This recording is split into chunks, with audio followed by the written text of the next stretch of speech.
Bonjour à tous et bienvenue. Je suis Spook5. Aujourd'hui, je reviens vers le format trait d'horreur pour vous parler d'un hôtel très étrange. Plusieurs personnes ont appris de la pire façon possible que cet hôtel était hanté, et nous allons voir leurs preuves.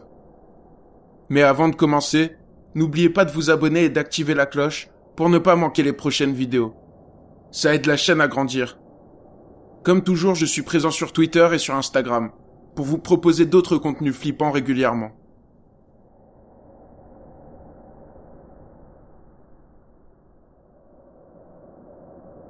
À Jefferson, au Texas, il existe un hôtel très ancien appelé le Jefferson Hotel.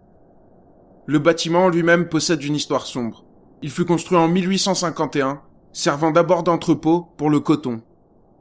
Les conditions de travail étaient dures, et les patrons employaient des enfants.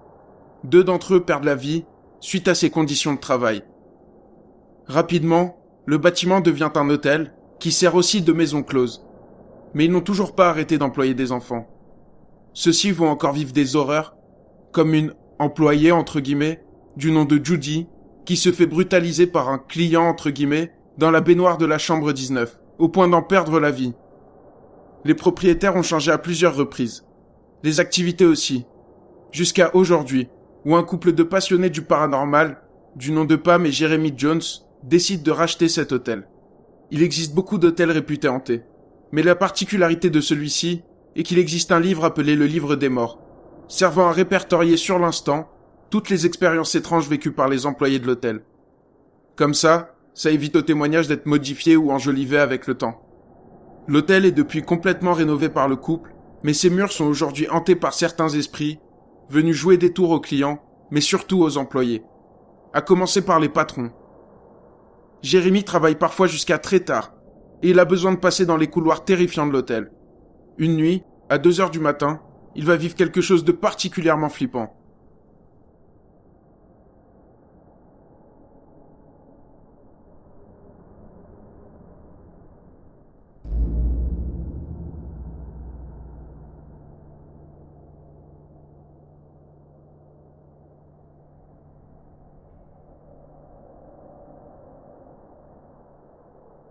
Jérémy dit avoir entendu une voix peu avant que la porte s'ouvre, ce qui explique le fait qu'il se tourne une première fois.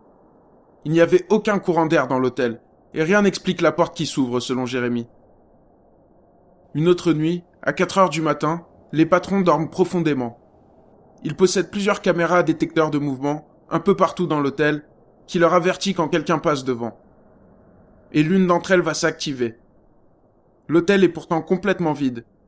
Jérémy décide d'aller jeter un œil, même s'il n'est pas du tout rassuré. Mais il n'y a personne. Il décide d'aller réveiller Pam pour aller jeter un œil aux vidéos de surveillance, et il va se passer quelque chose de très étrange. What had happened here is, if you look down at the green door back here, that's room 19, where most of our activity happens here at the hotel anyway. I'm going to show you a version that's not zoomed in, and then the version that's zoomed in. So this is the version that I saw that caught my eye, and it's going to happen about right now. There it is. So to me, that was a person walking by, and I was like, okay. So we searched the hotel. Like I said, nobody was there. So let me show it to you again. This time I'm going to zoom in a little bit. Not as much, and then I'll zoom in further here in a second. It's coming up right now. Right there. Okay. On peut voir une silhouette passer devant la chambre 19. Comme je l'avais dit, il s'agit d'une chambre réputée comme étant particulièrement hantée. Le couple décide d'inspecter l'intégralité de l'hôtel, mais ils ne trouveront personne. Comme nous venons de le voir, l'hôtel est réputé hanté par plusieurs esprits, et certains d'entre eux sont bien connus des employés. Par exemple, de nombreux clients disent se réveiller en pleine nuit face à une silhouette très grande, habillée d'une veste longue et de bottes, les observant au pied du lit. Pour beaucoup, il s'agit de l'esprit qui se manifeste le plus fréquemment. Les 2 enfants disparus lorsque l'hôtel servait d'entrepôt de coton seraient aussi encore présents entre ces murs. Il est dit qu'on peut les entendre rigoler et jouer ensemble. Ils aiment faire des blagues aux clients, en cachant leurs clés par exemple.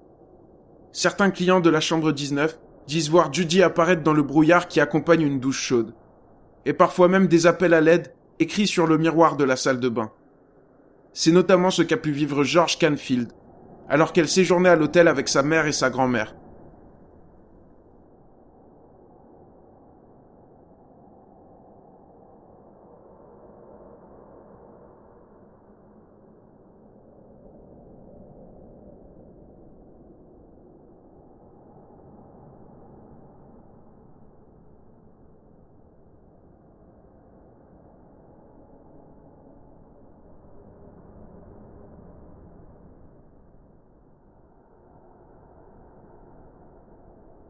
I just noticed it. I don't know if it was there when I came in here or if when I started running the hot water.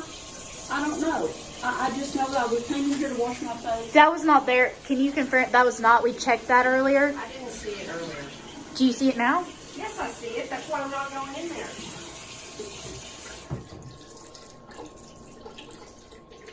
You didn't notice it though. I didn't notice it. If it was there, I didn't notice it.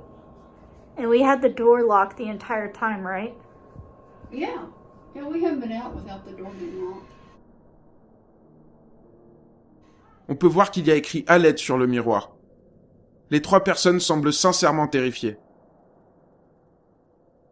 Dans une autre histoire, une jeune femme enceinte du nom de Lydia Gripsby devait se marier. Son fiancé lui a finalement dit qu'il ne se rendrait pas au mariage et qu'il souhaitait tout annuler. La femme était profondément triste, au point de mettre fin à ses jours, et de nouveau cela se passe dans la chambre 19. Depuis ce jour, plusieurs personnes, surtout des hommes, disent voir une femme habillée d'une robe de mariée, aux longs cheveux blonds. C'est cet esprit que Angela et Cody Goins disent avoir vu lors d'une visite de l'hôtel. Alors qu'ils passent par un long couloir sombre et à l'ambiance lourde, ils décident de prendre une live photo. Il s'agit d'une mini-vidéo de 3 secondes composée de plusieurs photos. Et on peut voir ceci.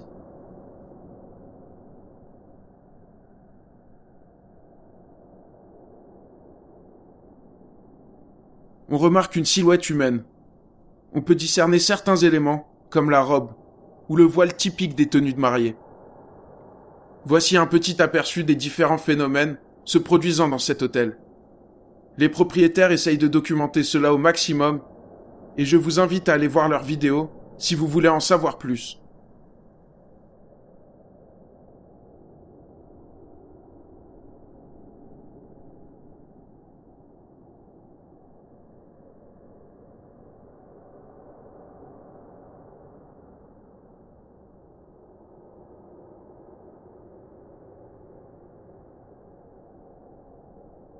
C'est tout pour aujourd'hui.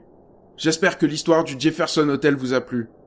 Si c'est le cas, n'hésitez pas à liker la vidéo et à me dire vos hypothèses dans les commentaires. On se retrouve très vite pour une nouvelle vidéo flippante.